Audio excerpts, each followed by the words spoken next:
প্রিয় দশম শ্রেণীর শিক্ষার্থীবৃন্দ, আসসালামু আলাইকুম রহমতুল্লাহ বারাকাতুহু। আশা করি এই দুর্যোগপূর্ণ সময়ে বা মহামারী সময়ে তোমরা ভালো আছো, সাবধানে পথ চলবে এবং স্বাস্থ্যবিধি মেনে চলবে। প্রিয় শিক্ষার্থীবৃন্দ, তোমরা আজকে একটি জটিল বিষয়ে তোমাদের নিয়ে আলোচনা করব। বিষয়টি তোমরা খুব মনোযোগ সহকারে শুনবে, তাহলেই সহজেই বিষয়টি বুঝে যাবে। প্রিয় শিক্ষার্থীবৃন্দ, আজকে হিসাব বিজ্ঞানের তৃতীয় অধ্যায় অনুশীলনী 2 নিয়ে আমরা আলোচনা করব। আমি শাহাদাত স্যার। আমি প্রথমেই তোমাদেরকে বলে দিতে চাই, এই ক নম্বর খ গ ক নম্বরে ছিল প্রারম্ভিক মূলধন নির্ণয় করো।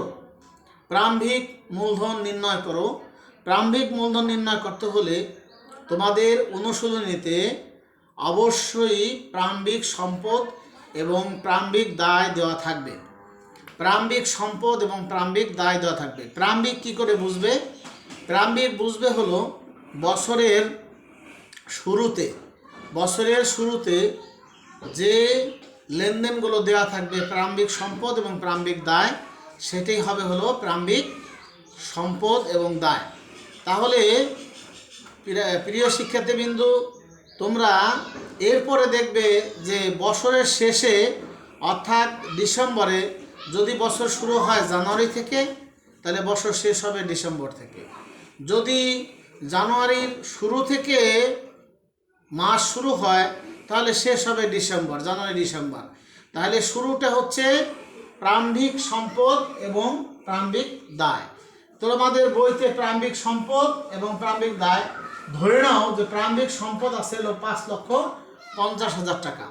5,50,000 টাকা তোমার প্রারম্ভিক সম্পদ আছে এবং প্রারম্ভিক দায় আছে 1,70,000 টাকা। সম্পদ যেমন আসবাবপত্র, দালান কোঠা, জমি, বাড়ি, নগদ টাকা, দেনাদার, এগুলো হচ্ছে প্রারম্ভিক সম্পদ। আমি আবারও বলছি, প্রারম্ভিক সম্পদ বলতে কি বোঝায় সেইগুলো তোমরা এখানে লিপিবদ্ধ করবে। যেমন মনে করো যে প্রারম্ভিক সম্পদ এবং প্রারম্ভিক দায়, এই সম্পদগুলো হচ্ছে নগদ টাকা, ব্যাংক জমা, আসবাবপত্র, দালান কোঠা ইত্যাদি ইত্যাদি। এগুলো হচ্ছে প্রারম্ভিক সম্পদ। আর প্রারম্ভিক দায় হচ্ছে, যেমন মনে করো যে তোমার কাছে বিভিন্ন লোকে টাকা পাবে, অর্থাৎ তোমার পাওনাদার। ব্যাংক ঋণ হতে পারে, ব্যাংক তোমার কাছে টাকা পাবে, সেটা হচ্ছে ব্যাংক ঋণ। তাহলে প্রারম্ভিক, এখানে একটি 1,70,000 টাকা দেওয়া আছে, এটা পাওনাদার, অর্থাৎ অন্য লোকে তোমার কাছে টাকা পাবে। তুমি যাদের কাছ থেকে পণ্য ক্রয় করেছো, যাদের কাছ থেকে বাকিতে পণ্য ক্রয় করেছো, সেখানে পাওনাদারের সৃষ্টি হয়েছে। 1,70,000 টাকা তোমার কাছে পাবে, বিধায় তোমার পাওনাদার 1,70,000 টাকা। তাহলে যদি সম্পদ হয়, টোটাল সম্পদ 5,50,000 টাকা। এই 5,50,000 টাকা থেকে 1,70,000 টাকা আমরা যদি বিয়োগ করি, তাহলে আমরা পাবো 3,80,000 টাকা। 3,80,000 টাকা, এটা হচ্ছে প্রারম্ভিক সম্পদ এবং প্রারম্ভিক সম্পদ। এবার আমাদের খ নম্বর আছে সমাপনী সম্পদ। সমাপনী সম্পদ হচ্ছে বছরের শেষে লেনদেনগুলো লিপিবদ্ধ করার সময় দেখবে যে বছরের শেষে মোট সম্পদ কি আছে, মোট দায় কি আছে। সমাপনী সম্পদ অর্থাৎ বছরের শেষে অথবা তারিখ দেখে নির্ধারণ করবে। তারিখ যেমন থাকবে 31/12/2017 বা 2018 বা 2019। 31/12 কত? 31/12। আর প্রারম্ভিক হচ্ছে 1/1/2017। প্রারম্ভিক সম্পদ হচ্ছে 1/1/2017। আর সমাপনী সম্পদ হচ্ছে বা সমাপনী দায় হচ্ছে 31/12/2017। এখন দেখো যে এখানে সমাপনী মূলধন সমান সমান হচ্ছে সমাপনী মোট সম্পদ বিয়োগ সমাপনী মোট দায়। সমাপনী মোট সম্পদ, সমাপনী মোট দায়। তোমরা লক্ষ্য করছো ব্র্যাকেটের ভিতরে 1,85,000, 1,80,000, 1,30,000, 90,000, 60,000, এগুলি সব সম্পদ। এগুলো সবই সম্পদ। ধরো এখানে আছে দালান কোঠা, নগদ টাকা, আসবাবপত্র, দেনাদার, তারপরে সমাপনী মজুত পণ্য। আবারও বলছি, নগদান, আসবাবপত্র, দেনাদার, সমাপনী মজুত পণ্য, ব্যাংক জমা, এগুলো হচ্ছে মোট সম্পদ। এই মোট সম্পদ থেকে মোট দায় বাদ দিতে হবে। মোট দায় কত আছে? 60,000 টাকা।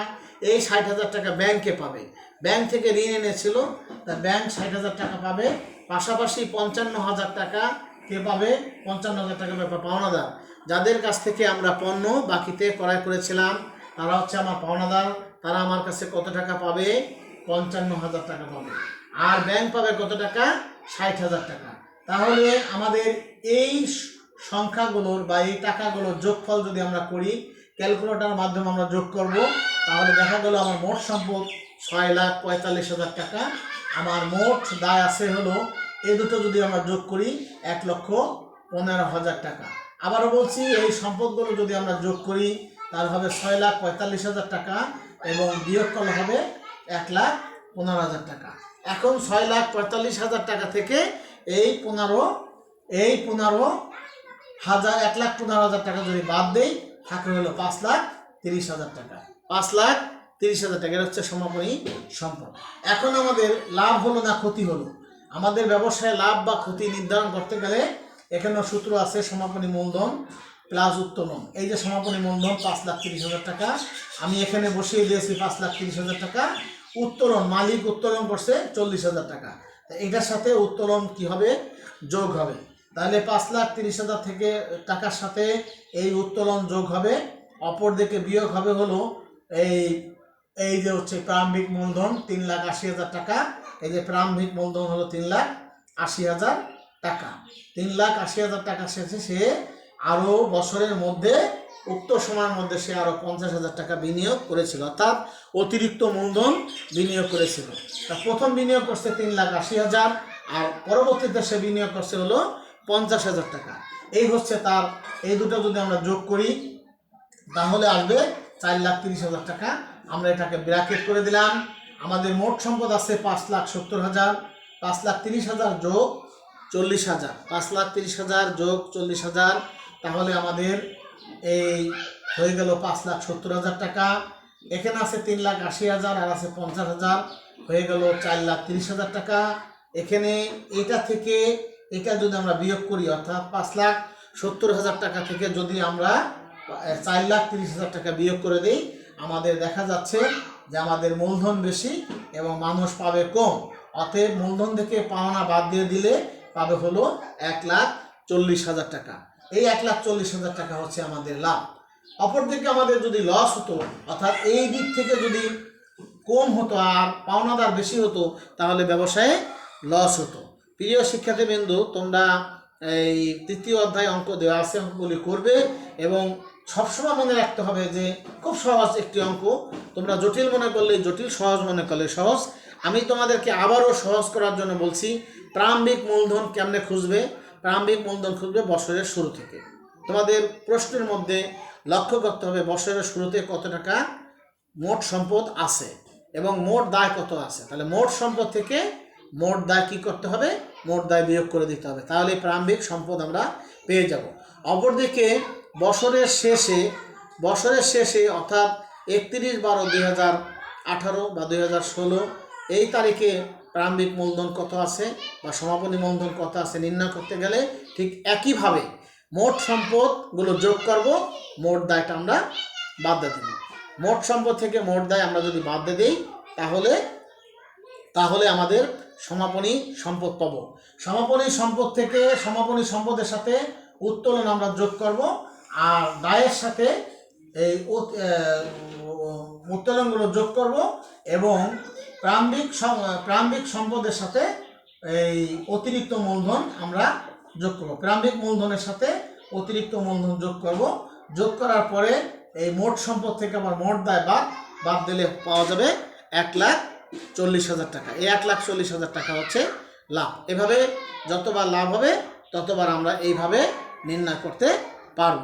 তাহলে মোট সম্পদ মোট দায়, প্রারম্ভিক সম্পদ প্রারম্ভিক দায়, সমাপনী সম্পদ সমাপনী দায় ইত্যাদি আমরা এভাবে আরও দু একটি অঙ্ক তোমাদের প্র্যাকটিস করব। তোমরা আরও এইভাবে বই থেকে শুরু করে অনুষ্ঠান থেকে শুরু করে প্র্যাকটিস করবে, তাহলে বিষয়টি তোমরা অবশ্যই উপলব্ধি করতে পারবে যে এই অঙ্কটি অত্যন্ত সহজ। প্রিয় শিক্ষার্থীবৃন্দ, তোমাদের সকলকে শুভেচ্ছা এবং ভালোবাসা রইল। এই করোনাকালীন দুর্যোগপূর্ণ সময়ে তোমরা ভালো থেকো। আশা করি তোমরা তোমাদের বাবা মা সহ তোমাদের এই করোনাকালীন সময় বাবা মার কথা শুনবে, মাস্ক পরিধান করবে, অর্থাৎ স্বাস্থ্যবিধি মেনে চলবে। সকলকে অসংখ্য ধন্যবাদ। আসসালামু আলাইকুম ওয়া রাহমাতুল্লাহি ওয়া বারাকাতুহু।